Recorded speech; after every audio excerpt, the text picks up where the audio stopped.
দর্শক আসসালামু আলাইকুম। ক্যাটফিশ বিটির পক্ষ থেকে আমি কামাল পারভেজ আপনাদের সবাইকে জানাচ্ছি আন্তরিক প্রীতি ও শুভেচ্ছা। দর্শক, আমি এই মুহূর্তে অবস্থান করছি নেত্রকোনা সদর উপজেলার 40 ইউনিয়নের সোনারা গ্রামে ফেরদৌস ভাইয়ের পুকুর পাড়ে। ফেরদৌস ভাই এই 2 একর পুকুরে উনি 2 লক্ষ পাবদার পোনা দিয়েছিলেন। 2 লক্ষ পোনা থেকে বর্তমানে ওনার পুকুরে 150 মণ পাবদা অবস্থান করতেছে এবং উনি আরো 50 মণ মাগুর প্রত্যাশা করছেন।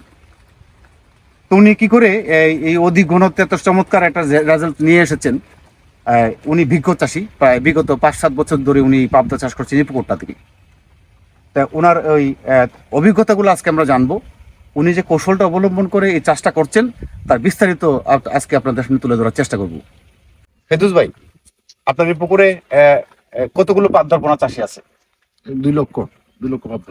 সাথে অন্য অন্য কি মাছ আছে? অন্যান্য মাগুর আছে, 2-300 বাংলাও আছে।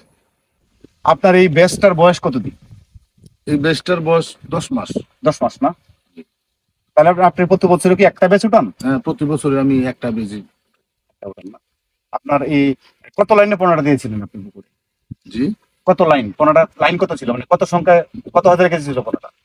15 কেজি ছিল আপনার 3000। 3000 কেজি ছিল। আপনি কিনা পোনা ছিল নাকি আপনি নিজে?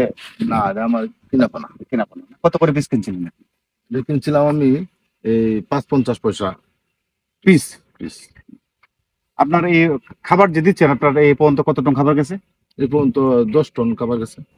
আপনি কি খাবার খাওয়াচ্ছেন এখন? হ্যাঁ, এটা হচ্ছে আপনার পুষ্টি আছে। পুষ্টিরাজ।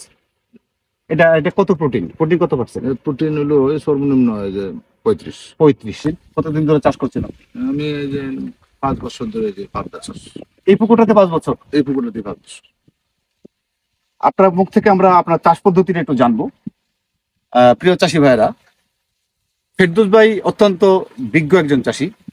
উনি বিগত 5 বছর ধরে এই পুকুরটাতে চাষ করে আসছেন। এই পুকুরটাতে উনি প্রতি বছর লাভবান হচ্ছেন এবং এক বছরের চেয়ে তুলনায় আরেক বছর একটু বেশি লাভবান হচ্ছেন, এক বছরের তুলনায় আরেক বছর আরেকটু বেশি লাভবান হচ্ছেন। এই বছর উনি সর্বোচ্চ লাভবান হওয়ার প্রত্যাশা করছেন।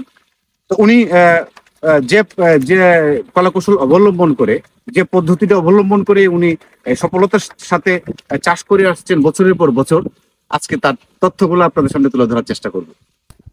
সর্বপ্রেক্ষা পাবদার জন্য উত্তম পুকুরটা কিরকম হচ্ছে? আমার মতে সর্বপক্ষ পাবদার উত্তম পুকুরটা হচ্ছে আপনার কমপক্ষে এই 2 একর। 2 একর হইতে হবে। হুম। হ্যাঁ, আর এই পর্যন্ত যারা আপনার এই যে পাবদা চাষে মার খাইছে, তারা এই যে এই চাষ পদ্ধতিটা ভুল, যেমন ধরেন আপনার এই যে পুকুর ছোট। হ্যাঁ, পুকুর নির্বাচনে ভুল। পুকুর নির্বাচনে ভুল। হুম। পুকুর ছোট, হুম। যার ফলে তারা মার খাইছে। আর বিশেষ করে কত হলো পাবদা পুকুরটা আপনার পাড়টা মজুদ থাকতে হবে, হুম। যাতে আপনার এই যে কারগা কিংবা কুচ্চা ঢুকতে না পারে, ঢুকতে না পারে, হুম। গর্ত করে মাছ না যায়। হ্যাঁ, পারগুলা মজুদ থাকতে হবে। পাড়গুলা মজুদ থাকতে হবে। আর আপনার এই যাতায়াত যোগাযোগ ব্যবস্থা আপনার এই ভালো হইতে হবে। এই যার কারণ হচ্ছে আপনার মাছটা যদি আপনার যাতা বিক্রি করা যায়, তাহলে হ্যাঁ। আপনার প্রতি মনে 500 টাকা বেশি বিক্রি করা যায়। ফাইন, খুব ভালো লাগলো। আসলে তো তাই, আপনি যদি যোগাযোগ ব্যবস্থা ভালো না থাকে তাহলে এত খাদ্য আনা সম্ভব না। খাদ্য আনা নেওয়া, এরপরে মাছটা বিক্রি করার ক্ষেত্রেও দেখা যাচ্ছে যে আপনার 500 টাকা বেশি পাওয়া যাবে না। বেশি পাওয়া যায়। পুকুর প্রস্তুতিটা আপনি কিভাবে করেন? পোনা ছাড়ার আগে তো পুকুরটা প্রস্তুত করতে হয়। এই প্রস্তুতিটা আপনি কিভাবে করেন? পুকুরটা প্রস্তুতি করে আপনার প্রথমে এই যে আপনার শতাংশে 1 কেজি এই যে চুন, আচ্ছা 1 কেজি লবণ, আচ্ছা হ্যাঁ, দিয়ে আপনার এই প্রস্তুত করি। আপনার এই যদি মনে করেন যে জীবাণু থাকে পুকুরে তাহলে আপনার এই শতাংশে 100 গ্রাম ব্লেসিং পাউডার দিয়া, পরে আপনার এই যে মাটি দিয়ে আপনার মই দিয়া প্লেটটি করে পরে আপনার প্রস্তুত করি। আচ্ছা, এটা কি আপনার পুরাতন পুকুরের ক্ষেত্রে বললেন, নতুন পুকুরের ক্ষেত্রে?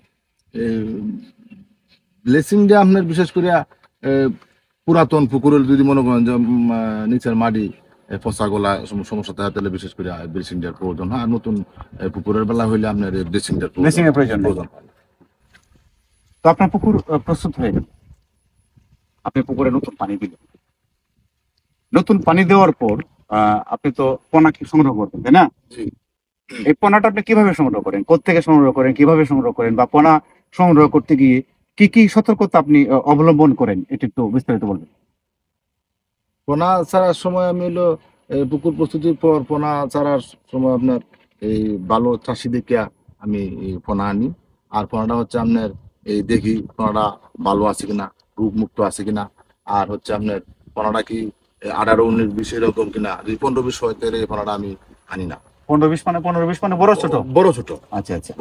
এরকম হলে আমি আনি না, ভালো পোনা দেখে আনি। আর আনার সময় আপনার এই যে অক্সিজেন করিয়া কিংবা অক্সিজেনের গাড়ি দিয়া হয়তো প্যাকেট করিয়া আমি আনি না, পুকুরে দিই। দেওয়ার পরে আপনার এই এই এই আপনার লবণ পটাশ দিয়া 2 দিন পরে আমার খাওয়া শুরু করি। তাহলে আপনার আপনি পরবর্তী ব্যাচের জন্য আপনার পুকুরে কতগুলো পোনা দিবেন? আপনার পরবর্তী বেজের জন্য আমি এই 2 লক্ষ। আপনার মাসিক পরিচর্যাটা আপনি কিভাবে করেন? মাসিক পরিচর্যা আমি করি আপনার প্রথমে এই যে আপনার উপন্যাসক দিই। আচ্ছা উপন্যাসক দেওয়ার পরে আপনার এই চুন চুন আচ্ছা। দিই। এই শতকে আপনার এই 150 গ্রাম। 150 গ্রাম শতক, হ্যাঁ। হ্যাঁ, চুন দেওয়ার পরে আপনার এই আপনার লবণ জীবাণুনাশক হুম। জীবাণুনাশক দিয়া এরপরে আপনার লবণ কতটুকু দেন? এই লবণ এই 300 গ্রাম। শতকে 300 গ্রাম? শতকে 300 গ্রাম। আচ্ছা এরপরে আপনার এই যে 2 দিন বা 3 দিন পরে আপনার এই যে গ্যাসের ডোজ করি, জিওলাইট এই গ্যাসোলিন ইউকা দেয়া একসাথে মিক্স করে হ্যাঁ। এই পুকুরে দিই। দেওয়ার পরে আপনার এই আরো 2-3 দিন পরে আপনার এই যে প্রোবায়োটিক দিই। প্রবাইটি কোনটা দেন? প্রোবায়োটিক যেমন ধরেন আপনার এই যে এই পনকেয়ার অথবা এই যে সেলমরিস, এটা কিভাবে দেন এটা? এটা দিয়ে আপনার এই যে এই প্রোবায়োটিকটা দিয়ে আপনার এই যে পনকেয়ারটা আপনার দিয়ে আপনার এই যে চিনি দিয়া চিনি অথবা অথবা এই যে লালি লালি হ্যাঁ বা চিটাগুড়? চিটাগুড় চিটাগুড় দিয়ে মিক্স করিয়া এই পুকুরে ছিটাই দিই। পাবদার পুকুরে এরোডরটা কতটুকু গুরুত্বপূর্ণ? পাবদা পুকুরে এরাটা বিশেষ করে গুরুত্বপূর্ণ, কারণ পাবদা মাছটা তো আপনার এই যে অক্সিজেন ফুল করে, যার ফলে আপনার প্রতিনিয়তই এটা আপনার চালানি প্রয়োজন। যেমন ধরুন আপনার খাবার দেওয়ার এই 2-3 ঘন্টা পরে, যেমন ধরুন রাত্রি 12টার থেকে ভোর রাত পর্যন্ত প্রতিনিয়তই আপনার এরাটা চালানো উচিত। উচিত। কারণ মাছটা নাড়াচাড়া করে, অক্সিজেন ফল করে না, আপনার প্রতিনিয়ত খাবার ঠিক মতো খায়। অর্থাৎ এরোডরটা চালাইলে মাছের স্পিডটা বাড়ে মাছের এবং সে speedটা বাড়ে, ঠিকঠাক মতো খাবার খায়। ঠিকঠাক মতো খাবার খায়। অর্থাৎ পাবদার পুকুরে এরোডরটা অত্যন্ত প্রয়োজন। অত্যন্ত প্রয়োজন। আপনার এটা কি আপনার পুকুর কভার করে? জি, এটা এর খাবার করে। কত দিয়ে কিনছিলেন এটা? এটা কিনছিলাম আপনার 54,000 টাকা। 54,000 টাকা না? দর্শক, আপনার যারা বিশেষ করে 2 একরের পুকুর আছে, অর্থাৎ 200 শতক পুকুর যাদের আছে, তাদের জন্য এই এরোটাটা উত্তম। উনি এটা ব্যবহার করার পর থেকে উনি ভালো রেজাল্ট পাচ্ছেন পুকুরে। পাবদার একটা সবচেয়ে একটা জটিল রোগ রয়েছে, যেটা ক্ষত রোগ, জি, যেটা হওয়ার পরে বেশিরভাগ পুকুরে আমি দেখলাম যে পাবদায় ক্ষত রোগ হওয়ার পরে পুকুর আর রক্ষা করা যাচ্ছে না, মাছ চাষিরা বিক্রি করতে বাধ্য হচ্ছে। কিন্তু এই ক্ষত রোগটা পাবদাতে কেন হয়? পাবদায় কত রোগটা হয় বিশেষ করে আপনার যখন পানিতে এই লবণটা কমে যায়, পানিটা আপনার কার হয়ে যায়। আচ্ছা, কার হয়ে যাওয়ার কারণে এই পাবদাতে যে এই কত রোগটা হয়। আর হচ্ছে আপনার এই যে উকুন উকুন উকুন হওয়ার কারণে, উকুনে যে তো মাছের রক্ত খায়, যে উকুনে ঘা করে। হ্যাঁ, কিন্তু ওই যে পাবদার এই যে কত রোগটা আপনার বিশেষ করে এই ধরতে পারবেন না, এটা রাত্রে আপনার খুব সতর্ক সহিত আপনার খেয়াল করে দেখতে হবে। কারণ মাছটা কত হওয়া যাওয়ার পরেও কিন্তু মাছটা জেতা থাকে।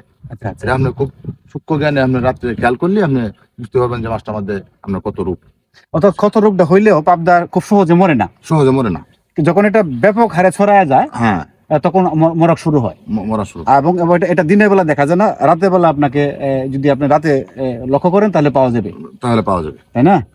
দাম আছে আরো কিছু রোগ রয়েছে, যেমন পেট ফোলা, বদহজম, এগুলো আপনি কি ওষুধপত্র খাওয়ান মাছের জন্য? পেট ফোলা বদ হজমের জন্য আমি প্রতি মাস এই যে আপনার খাবারের সাথে এই এনজাইম লিভার টনিক খাবারের সাথে মিশাইয়া এই প্রতি মাসে আমরা 4-5 দিন খাওয়াই। প্রতি মাসে একবার, প্রতি মাসে 5 দিন প্রতি মাসে একবার আমরা 4-5 দিন খাওয়াই।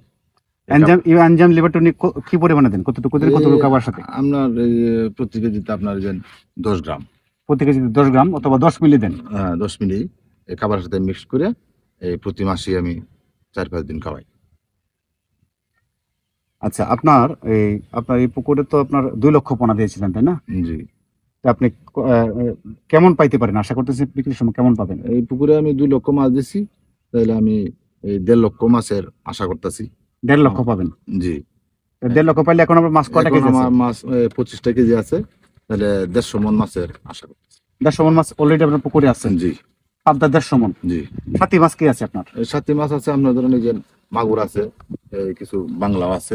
আপনার মাগুর কত কত মন হইতে পারে? এই মাগুর ধরেন আপনার এই 2 টন। 50 মন। আর বাংলা কি পরিমাণে আছে? শতকে বাংলা কটা দিচ্ছেন আপনি? এই শতকে বাংলা দিছি একটা। একটা।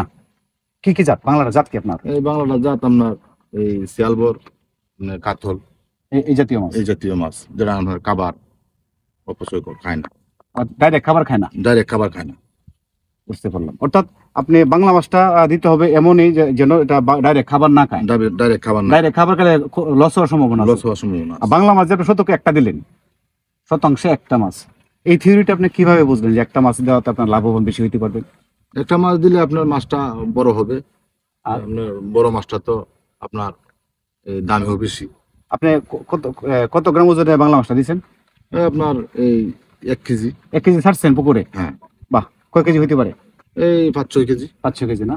অত একটা মাছের থেকে 5 কেজি যদি হয় 3 5 1500 2000 টাকা একটা মাছ হয়ে যেতে পারে। জি। তাহলে আপনার যদি শতকে একটা যদি হয় তাহলে আপনার 200 শতকে 200 মাছ। 200 মাছ।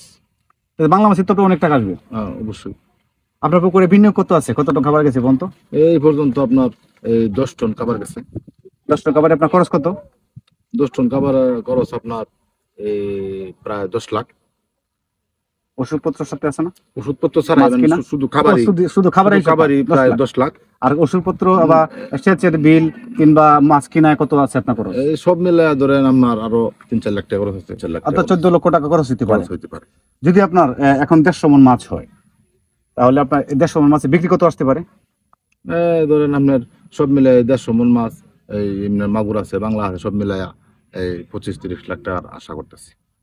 বাহ, তাহলে 30 লক্ষ টাকা বিক্রি হলে আপনার 15 লক্ষ টাকা লাভ হওয়ার সম্ভাবনা আছে। লাভ হওয়ার সম্ভাবনা আছে। আপনার বেচটা কত নম্বর বেচে? এটা 5 নম্বর। এটা 5 নাম্বার বেশ। আচ্ছা, প্রথম বেচটা যখন আপনি করলেন, তখন আপনার কত টাকা লাভ হয়েছিল? এই প্রথম বাসটার সময় 7-8 লাখ টাকার মতো লাভ হয়েছে। এরপরের বেচটা? এরপরের বাসটা এই প্রায় এরকমই। গত বছর কত লাভ হইল আপনার? গত বছর লাভ হয়েছিল একটু কম, আপনার 5-6 লাখ টাকার মতো লাভ হয়েছিল। কম হওয়ার কারণ কি? কম হওয়ার কারণ আপনার এই মাছও দিছিলাম কম, আচ্ছা, আর আপনার এই বাজারে দামও কম আছিল। বাজার কম ছিল, দর কম ছিল। বাজারের দর কম ছিল, হুম। যার ফলে এই লাভটা কম হয়েছে। লাভটা কম হয়েছে। এই বছর লাভ ভালো হইতে পারে। এই বছরের লাভটা ভালো আশা করতেছি। আপনার মাছটা বিক্রি করবেন কবে? আমি মাছটা বিক্রি করবো এই সপ্তাহ 10 দিনের মধ্যে বিক্রি করব। সপ্তাহ 10 দিন। আর যদি আপনার তাপমাত্রা ভালো থাকে বা বৃষ্টি হয়ে যায় যদি তাপমাত্রা ভালো থাকে তাহলে আরো একটু এই পরে বিক্রি করার ইচ্ছা আছে। ইচ্ছা আছে। আপনার কয়টা কেজি পর্যন্ত আনার ইচ্ছা আছে আপনার? আপনার ওই যে এই 20টার নিচে আনার ইচ্ছা আছে। 20টা নিচে আসলে এখন তো আপনার 25টাই আছে।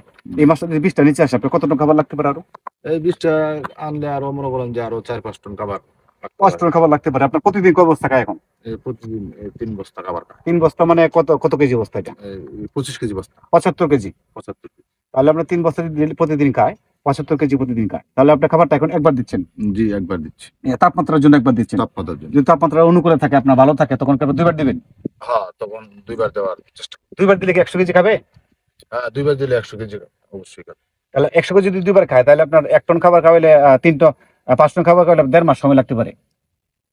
হ্যাঁ, 1.5 মাস। তাহলে আপনি আশা করতেছেন যদি আবহাওয়াটা ভালো থাকে, তাপমাত্রাটা নিয়ন্ত্রণে চলে আসে, তাহলে আপনি আরো 1-1.5 মাস রাখবেন, অর্থাৎ আরো 5 টন খাবার খাওয়াবেন। জি, যদি 5 টন খাবার খাওয়াইতে পারেন তাহলে আপনার 20টা নিচে চলে আসবে। জি। এখন পাবদার বাজার কি আছে? 20টায় কত আছে কেজি? এখন ধরেন আপনার এই 20টা কেজি আছে 13,000-এর উপরে। 13,000-এর উপরে। 300-400 টাকার মতো। 13,300। আচ্ছা, ঠিক আছে, ধন্যবাদ। আপনার উপস্থিতি খুব ভালো লাগলো। আপনার সাথে সাক্ষাৎ করে নিয়ে ভালো লাগলো। আপনি একজন অভিজ্ঞ চাষী, আপনার পরামর্শটা অত্যন্ত প্রয়োজন। নতুন যারা চাষ করতেছে তাদের জন্য খুব উপকারে আসবে। তো আমি আশা করি আপনি মাছটা যখন বিক্রি করবেন, যখন হারভেস্ট করবেন, আমাকে জানাবেন, আমি আসবো। অবশ্যই। হ্যাঁ, অবশ্যই। প্রিয় চাষী ভাইরা, ফেরদৌস ভাই একজন অভিজ্ঞ চাষী। উনি বিশেষ করে এই অঞ্চলের মধ্যে পাবদা চাষে ওনার একটা ভালো সুনাম রয়েছে। উনি পাবদা চাষের যে কলা কৌশলগুলো অবলম্বন করেন, গতানুগতিক অন্যদের চেয়ে একটু ভিন্ন রকম ও ভিন্ন কৌশলে উনি চাষটা করেন। তো ওনার চাষ পদ্ধতিটা আপনারা জানলেন, বুঝতে পেরেছেন যে উনি কতটুকু জ্ঞানের অধিকারী রাখেন এবং মাছ চাষ সম্পর্কে উনি কতটুকু দক্ষতা রয়েছে। তো আমরা আগামী মাছ যখন বিক্রি হবে তখন আমি থাকবো, আমি ডিটেলস আপনাদের জানানোর চেষ্টা করবো পুকুরে কত মন মাছ হয়েছে, কত মন পাবদা হলো, কত মন বাংলা হলো, কত মন মাগুর হলো, এবং ওনার বিনিয়োগের পর কত টাকা লাভ হয়েছে, এটা আমি আপনাদের জানানোর চেষ্টা করব। সেই পর্যন্ত আপনারা ভালো থাকুন। আর আপনারা যদি আমার এই চ্যানেলটি ভালো লাগে, আশা করছি আপনারা চ্যানেলটি সাবস্ক্রাইব করবেন এবং আপনাদের কাছে অনুরোধ থাকবে অন্ততপক্ষে একটি লাইক হলে দিবেন। আর আপনারা সবাই আমার জন্য দোয়া করবেন। আসসালামু আলাইকুম।